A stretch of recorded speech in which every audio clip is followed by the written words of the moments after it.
ત્યારબાદ ડૉક્ટર રમણભાઈ પટેલ, વિપુલ રમણભાઈ પટેલ, ડૉક્ટર વિપુલ રમણભાઈ પટેલ, પૂર્વ પ્રમુખ સાબરકાંઠા જિલ્લા કોંગ્રેસ સમિતિ અને સાબરડેરીના ડિરેક્ટર છે. આપણે સૌ તાળીઓના ગણગણાટથી સ્વાગત કરીશું. આપણા નેતા જ્યારે ભારતીય જનતા પાર્ટીમાં જોડાઈ રહ્યા હોય ત્યારે પાટીલ સાહેબના હાથે દેશ અને ટોપી ધારણ કરીને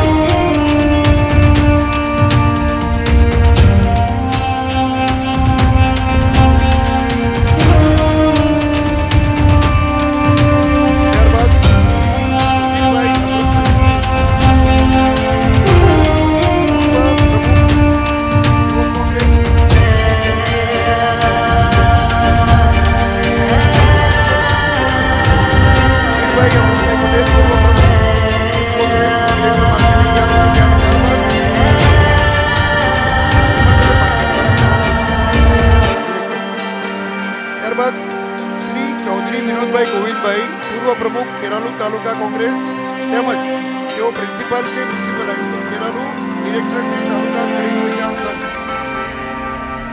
ત્યારબાદ શ્રી જીતેન્દ્રસિંહ પરમાર, માજી પ્રમુખ કોંગ્રેસ સમિતિ, શ્રી કનુભાઈ બારોટ, તાલુકા પંચાયત ડેલીગેટ નામ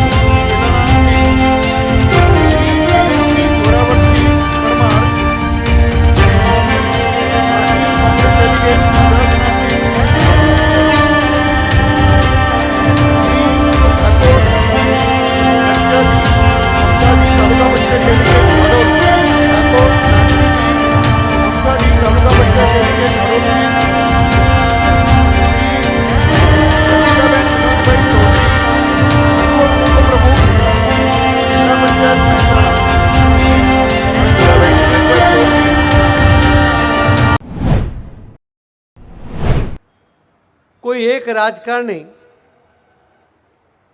કે જેની વાતનું મહત્વ હોય, જેના વચનનું મહત્વ હોય, જેની ગેરંટીનું મહત્વ હોય, જેની વાતનું મહત્વ હોય, જેના વચનનું મહત્વ હોય, જેની ગેરંટીનું મહત્વ હોય, એવો કોઈ નેતા પહેલી વાર આપણને દેશમાં મળ્યા છે.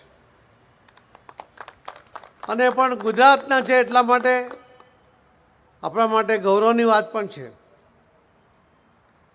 રાજકારણીઓ તો પ્રોમિસ કરે પણ સ્વાભાવિકપણે લોકો એવું માનતા હોય છે કે નિભાવતા નથી. તમારો પ્રામાણિક પ્રયત્ન પછી પણ કદાચ તમે પરિણામ નથી લાવી શકતા, એના કારણે પણ ઘણીવાર નારાજગી અથવા અસંતોષ અથવા અવિશ્વાસ એમાંથી આવતો હોય છે. પરંતુ આપની જાણ ખાતર મારે આપને કહેવું છે કે ભારતીય જનતા પાર્ટીની 1980માં સ્થાપના પછી જેટલા ઇલેક્શનો આવ્યા એ દરેક ઇલેક્શનમાં જેટલા વચનો આપવામાં આવ્યા, જે મેનિફેસ્ટોમાં જે વચનો આપવામાં આવ્યા હતા, એ તમામ વચનો આજ સુધીમાં નરેન્દ્ર મોદી સાહેબે પૂર્ણ કર્યા છે. કોઈ છેલ્લા ઇલેક્શનનો નહીં, પરંતુ 1980થી આજ દિન સુધીના એ પહેલી વાર બન્યું છે.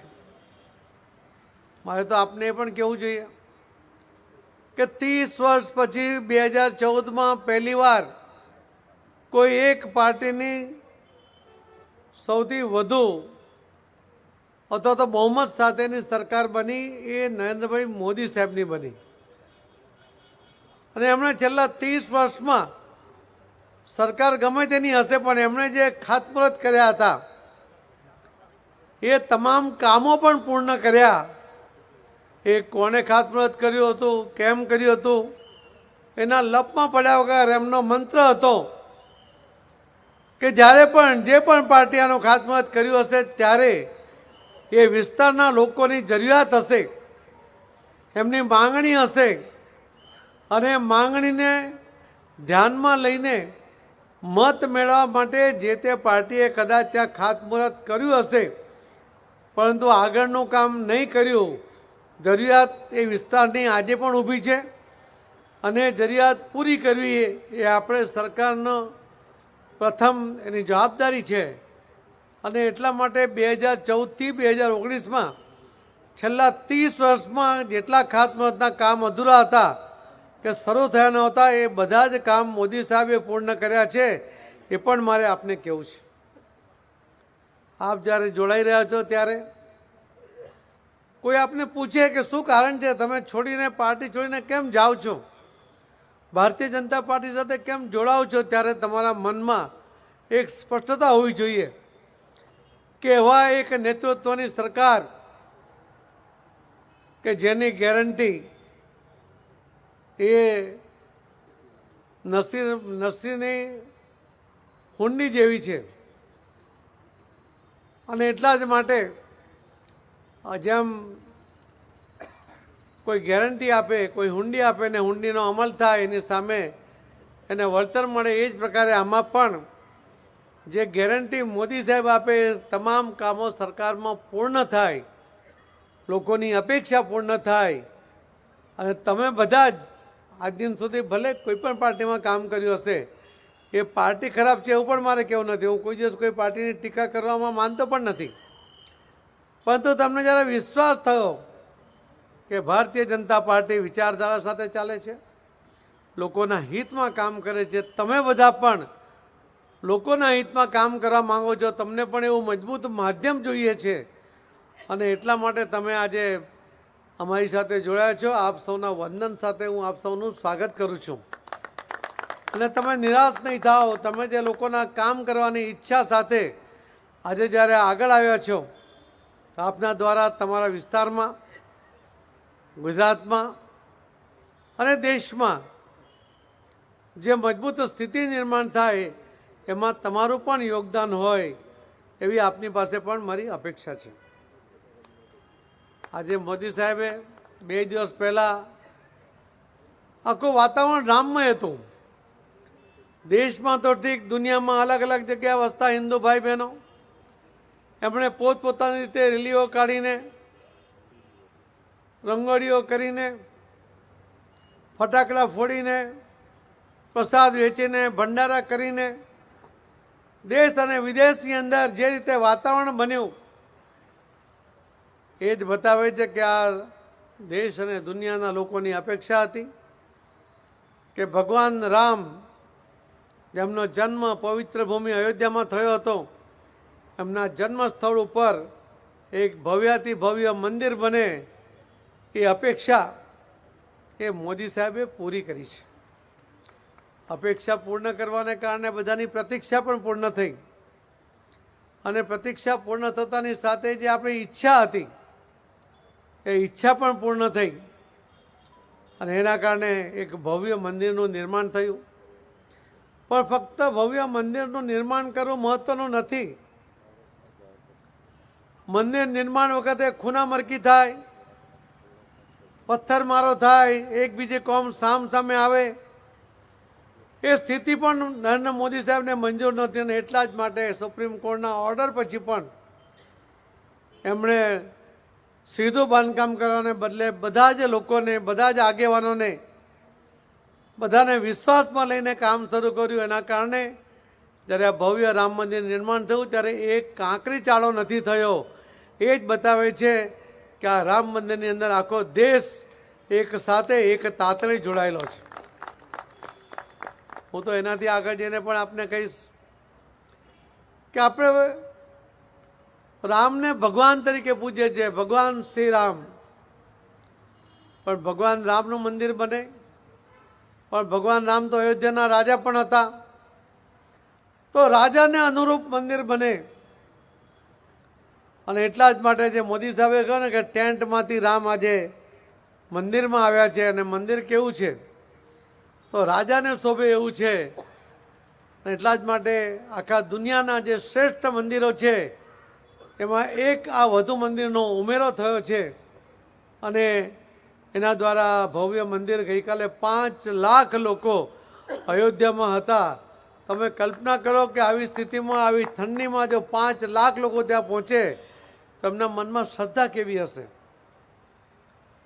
મારે આપ સૌને પણ એટલા માટે જ કહેવું છે કે આવો આપણે સાથે મળીને આપણા ગુજરાતને, આપણા દેશને આગળ વધારવામાં મોદી સાહેબનો હાથ પણ મજબૂત કરીએ.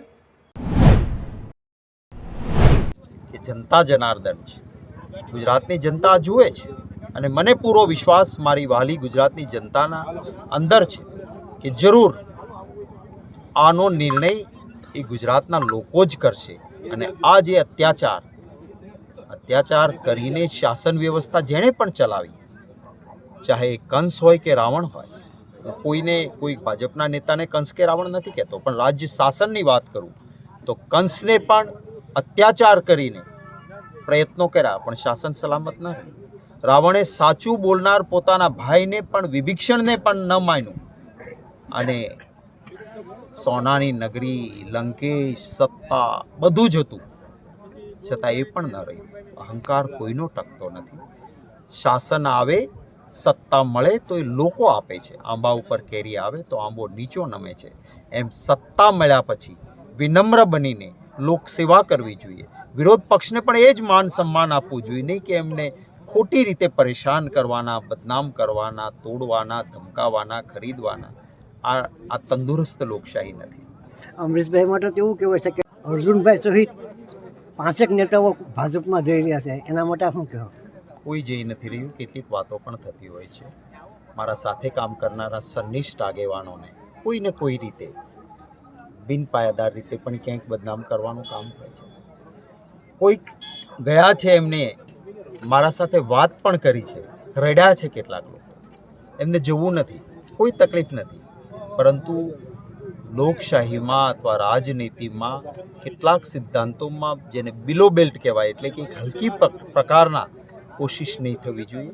એ કોશિશો થઈને માણસને એવી મજબૂરીને લાચારીમાં સ્થિતિમાં મૂકવામાં આવે અને બીજી તરફ કોઈક લાલચ બતાવવામાં આવે છે. મોટાભાગના મારા નેતાઓ ગયા છે, એમના કારણો, એમની મજબૂરી ઊભી કરવાનું. આવું રાજકારણ પહેલાં ક્યારેય નહોતું દેશમાં. માત્ર 2 જ ભારતીય જનતા પાર્ટીના સંસદ સભ્યો હતા. રાજીવ ગાંધી વડાપ્રધાન હતા.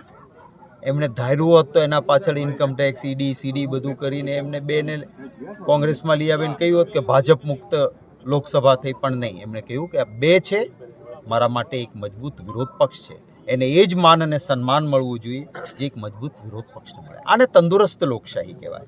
આજે તંદુરસ્ત લોકશાહી નથી અને કોઈના કોઈ રીતે સત્તાના દુરુપયોગ દ્વારા કોઈનો ટેકેદાર ખાસ અંગત હોય તો એની સામે પાસા કરવાના. પછી ભાજપમાં આવી જાઓ તો પાસામાંથી મુક્ત થઈ જાઓ, ભાજપના નેતાનો ફોન કરાવો તો પાસામાંથી મુક્ત. આ રાજનીતિ આપણા ગુજરાત રૂમાલ પડ્યો રહ્યો ને, સ્વાર્થની રાજનીતિ કરવી હોત તો અમરીશભાઈ ક્યારની કરી હોત. આજે તો એમના પાસે એટલા બધા ધારાસભ્યો છે, એટલા બધા છે કે એમને જે દિવસે અમરીશભાઈ ખુદ ધારાસભ્ય હતા, લાલ જાજમ અને બધી જ લાલચ હોય તો પણ જે ન વેચાયા હોય. મને ગૌરવ છે મારા આવા મિત્રો ઉપર, મારા આવા નેતાઓ ઉપર. એમની વ્યથાઓ હોય છે, કારણ કે એમને પણ એમના ટેકેદારો, એમની રાતની ઊંઘ ખરાબ થાય. હું જાણું છું કે એમને મદદ કરનાર કોઈ વ્યક્તિ હોય અને એના પરિવારના કોઈ સભ્યને વિના કારણે પરેશાન કરવામાં આવે, પાસા કરવામાં આવે અને વિરોધ પક્ષમાં રહેલા કોઈનો અવાજ ના સાંભળે અને ભાજપના નેતાઓના ફોન કરાવવા પડે, એવી સ્થિતિ એ પરિવારની થાય ત્યારે એક નેતા તરીકે એની વ્યથા હોય છે, એનું હૃદય દ્રવી ઉઠતું હોય, એની ઊંઘ હરામ થતી હોય. પણ એનો અર્થ એવો નથી કે બધા જ સિદ્ધાંત છોડતા હોય છે.